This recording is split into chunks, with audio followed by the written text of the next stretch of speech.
There are a number of insect and diseases that attack conifers grown for Christmas trees. Most growers will have to deal with insect, mite, or disease damage at some point during their rotation. Integrated pest management is a sustainable approach that uses a combination of strategies to manage various pests and then using pesticides only when necessary. Information gathered when scouting is a key element in any pest management program. Scouting involves regular and repeated inspection of your trees throughout the year. This is usually done weekly but may need to be done more often depending on the time of the growing season. Regular scouting can reveal which pests are present, the growth stage of that pest, locations of the pest in the field, and whether populations are increasing or decreasing, helping you to avoid any surprises. In Michigan, scouting should begin mid to late March. The goals of a scouting program are to detect problems before they reach economic injury levels, help you determine proper timing for control, and help to evaluate if your pesticide treatment was successful. Problems are different depending on the species you're growing and the age of the tree.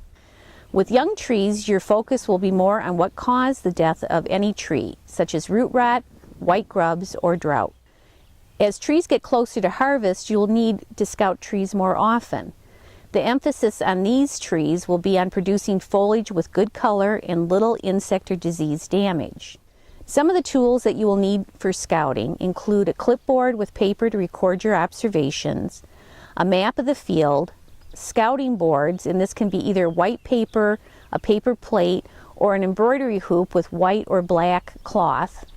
You'll need a knife and hand pruners, a hand lens, at least a 10 power, flagging ribbon to mark any problem trees, and bags to collect any samples.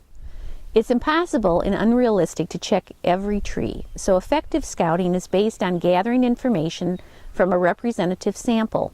When scouting, it's important to get a random sample. Walk through the block of trees in a zigzag pattern and visually inspect 40 to 50 trees. Very large fields should be broken down to smaller blocks for easier scouting. All parts of the trees, root, the trunk, shoots, foliage, and terminal leaders are vulnerable to attack by pests. Enter the field and look for anything unusual such as tree color, damage to the foliage, or leader. Check the leader, trunk, and new and old foliage. Look for insects and disease symptoms. Also during this inspection, strike the foliage over a scouting board to dislodge small pests, primarily mites, aphids, and possible predators. This makes it easier to find them. Traps can also be used to determine the time of emergence. Two traps we have used successfully are tedder traps for white pine weevil and yellow sticky traps for Douglas fir and spruce gall midge. When scouting for diseases, pay special attention to disease-prone areas of the field.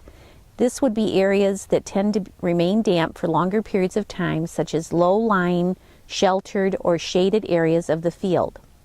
Remember to write down anything you find. The best practice is to keep accurate records. This will help you monitor problems from year to year and evaluate what worked and what didn't.